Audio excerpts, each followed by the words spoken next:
Title that we put out from PS Books is called Broad Street, and it's about the adventures of a chick rock band, and loosely based on some real experiences by me, very loosely.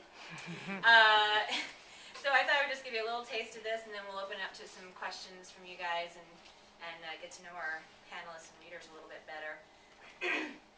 Basically, this is the first night that the girls decide to do a live performance at the lead character's Kit, and they decide to do it in her house in South Philadelphia, boldly. And so she's kind of trying to find her way in the world. She just got dumped by her boyfriend Dale, who's quite the, he was always the one to be the gregarious party guy, and she was kind of content to be in the background. So she's trying to find her way through life without Dale and with a band.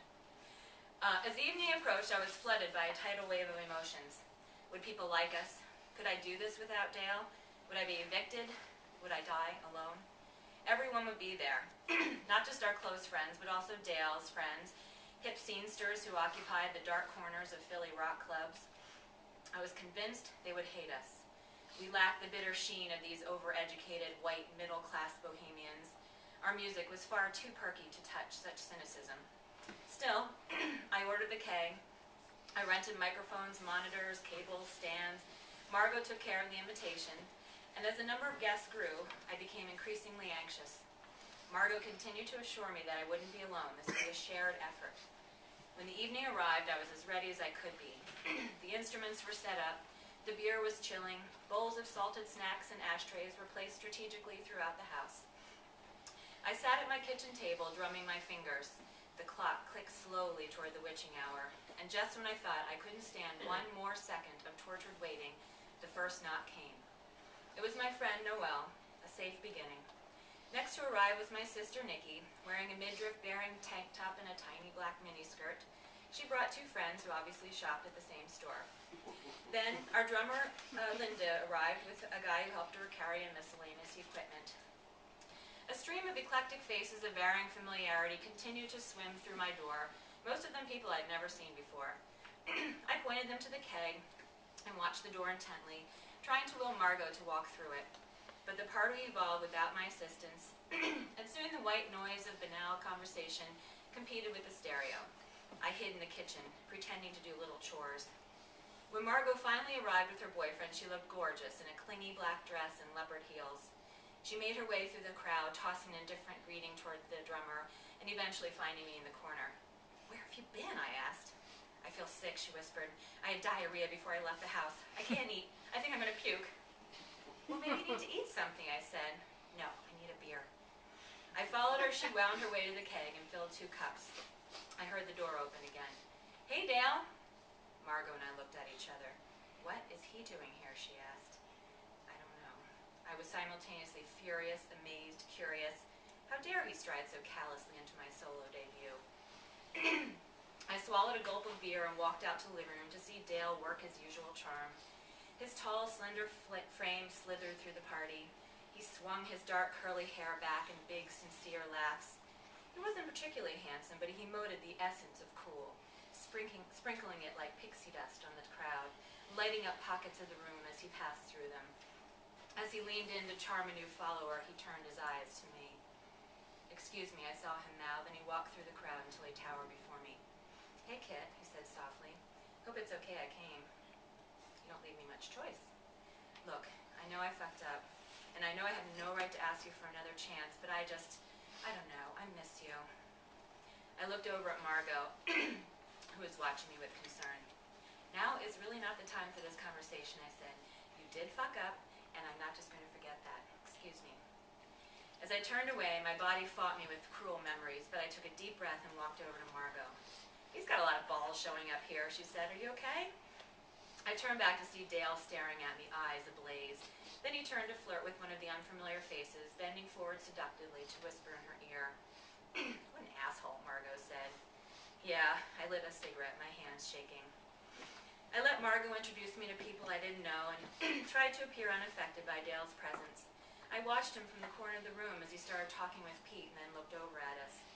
After fortifying myself with heavy refills of beer, I turned to Margot. "We should start," I said. She looked at me pleadingly. Already? We have to start sometime. It'll be over before you know it.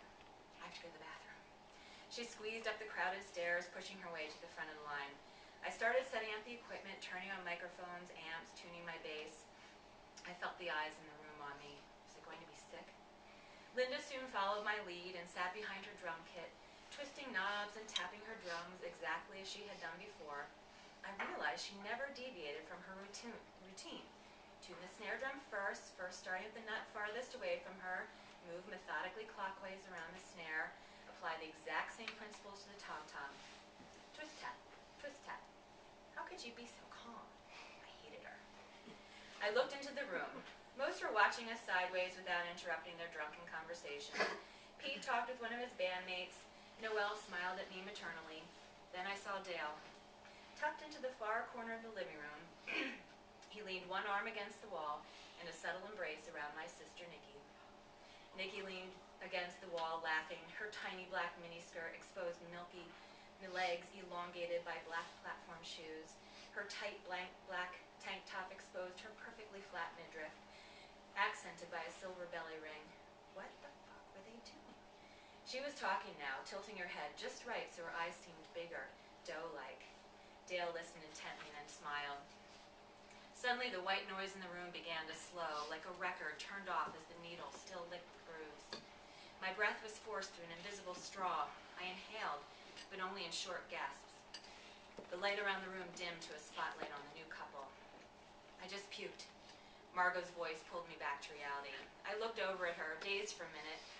Then my breath seemed to come back slowly. You ready, she said. I forced a shaky smile. Yeah, let's do it. I picked up my bass, slung it over my shoulder, and waited. Margot walked up to the microphone. Good evening, everyone, she cooed. The crowd turned, polite but apathetic. We're Broad Street, and we are here to rock your world. She turned to me and smiled. Ready, girls? 4 clicks of the drumsticks, and we were off. Margot strummed her guitar like a pro, swinging her hips with the beat. Linda perked up behind the drums, keeping the rhythm moving. I tried desperately to keep up. I stared at the once familiar set list, my mind searching for answers. What notes did I play here? When was the change? I felt the audience's eyes bore through me. When I didn't have to sing background vocals, I slanted away from the crowd. I slowly turned my volume down. The audience didn't seem to notice. Our accessible pop bounced around the room in a cacophony that hid our imperfections. Each song wrapped around the simple framework of the E, A, D, and G chords. One song used these chords for a surf instrumental, another rumbled over a primitive African rhythm to proclaim, never pick a man who's prettier than you are. Our songs are about living out repressed post-feminist fantasies and glorious ass-kicking frenzy. No more dick rock. Enter 3 girly feminists not afraid to wear a dress, makeup, or heels. I began to breathe again. The light began to brighten. Maybe I could do this. After we finished, the room exploded. Our friends, Linda's friends, Pete's friends, everyone applauded and cheered with genuine enthusiasm. I felt beautiful and talented and capable. It wasn't until after I started packing up my equipment, after swallowing dozens of compliments, that I realized Dale and Nikki were gone.